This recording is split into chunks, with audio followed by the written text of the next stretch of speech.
And if African people are going to be free, geographically in the Caribbean or globally across the world, Jamaica will play a role in it. Just like when I go to Africa, I say it all the time. In order for Africa to be free, Nigeria will have to play a role in it because of their indomitable spirit. You can see that the Jamaicans and the Nigerians have the same blood. It's like, it's undeniable. In this video, we take a look at this interview granted by Dr. Umar Johnson.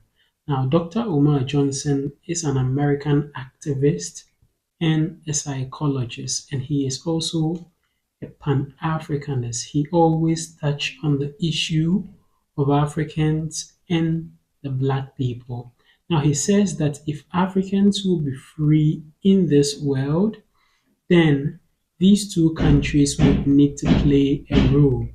That is Jamaica and Nigeria.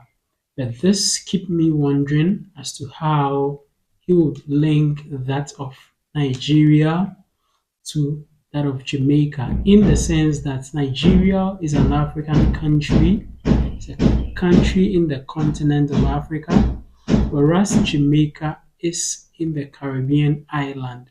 So what is the connection between these two countries that Dr. Umar Johnson believes that these two countries would need to play a role if African people all around the world will be free? So let's watch the entire interview and we'll be able to ascertain his point of view on why he believes that Jamaicans and Nigerians will play a very critical role for Africa to be liberated across the world. But before we watch the video, if you haven't yet liked this video, kindly like the video and also subscribe to the channel. Let's watch the full interview together.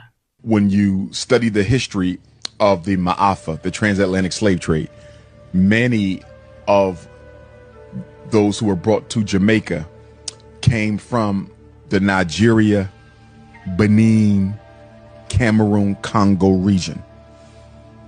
That is a very unapologetic fight to the death region. Some of the ethnic kingdoms in that region, the white man didn't even want to enslave them because it was too difficult to break them. Jamaicans still have that spirit. They are indomitable as a people. It's no coincidence that it was a Jamaican bookman who went to Haiti and led the Haitian Revolution. You understand? When you look at Nani, when you look at Cujo and Akangpong and all those revolutionary Jamaicans, it's no coincidence that they had so many revolutionaries on that island, because they brought that African spirit that can never be broken. And if African people are going to be free, geographically in the Caribbean or globally across the world, Jamaica will play a role in it. Just like when I go to Africa, I say it all the time.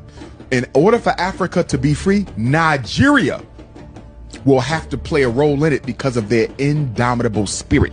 You can see that the Jamaicans and the Nigerians have the same blood. It's like, it's undeniable. So number one, that spirit of revolution. And then when you take the Rasta culture and what that did, and when you take Bob Marley's success in reggae and what that did, and of course the greatest Pan-Africanist and greatest organizer of all time, Marcus Garvey, you know, coming from Jamaica, and others, you understand. But I think when you look at their national heroes and the Pan-African impact that they had, Bob Marley was a Pan-Africanist. The Rastafari are Pan-Africanists. Marcus Garvey, the father of modern Pan-Africanism. John Brown Russworm, the revolutionaries that came over out of there. You know, even to the slave revolt leaders, you know, Sam Sharp, you know, Paul Bogle. When you look at the Pan-Africanist nature that is at the foundation of the revolutionary Jamaican spirit, it helps you to understand why they are so feared and loved around the world.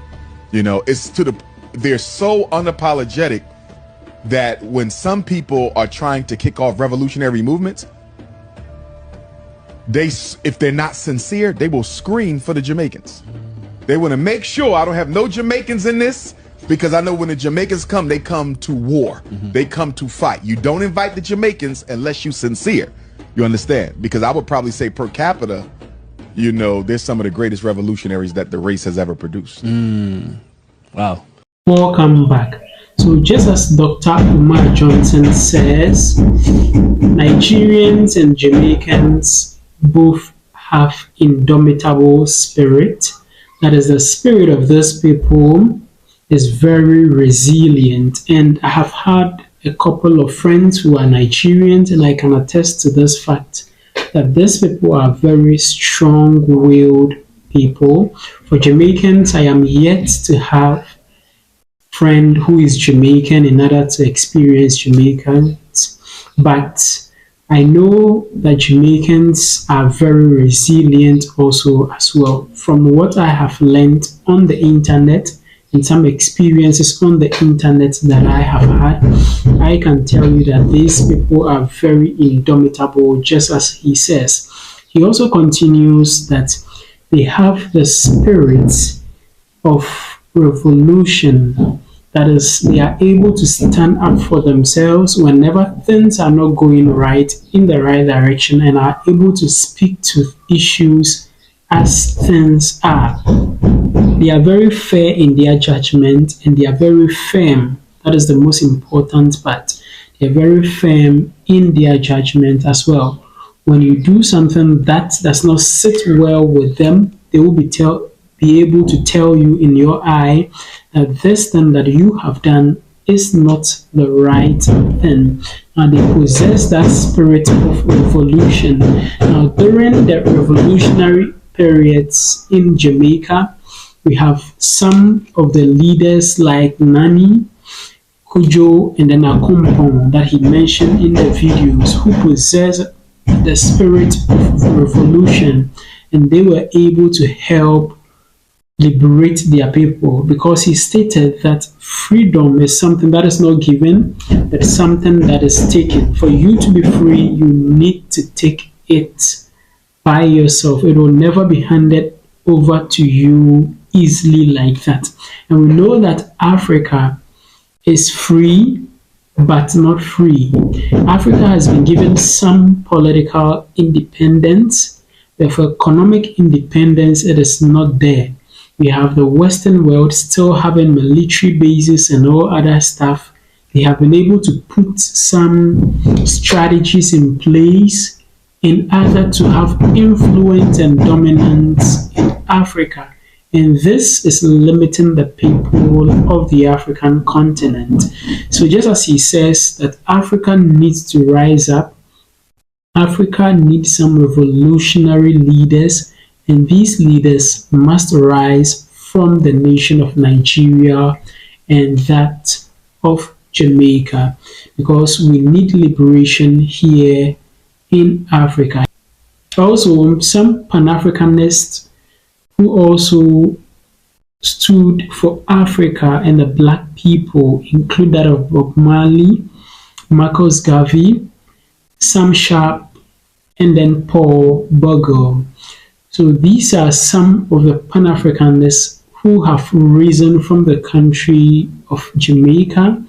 And I believe that if these two nations work together, if these two nations rise together with their spirit that is indomitable, with their spirit that is resilient, they can help Africa to liberate itself around the world, to liberate itself on the globe. And this will go a long way to helping African people get the respect that they deserve. Let me know what you think about this in the comment section below. Thank you very much for watching this video.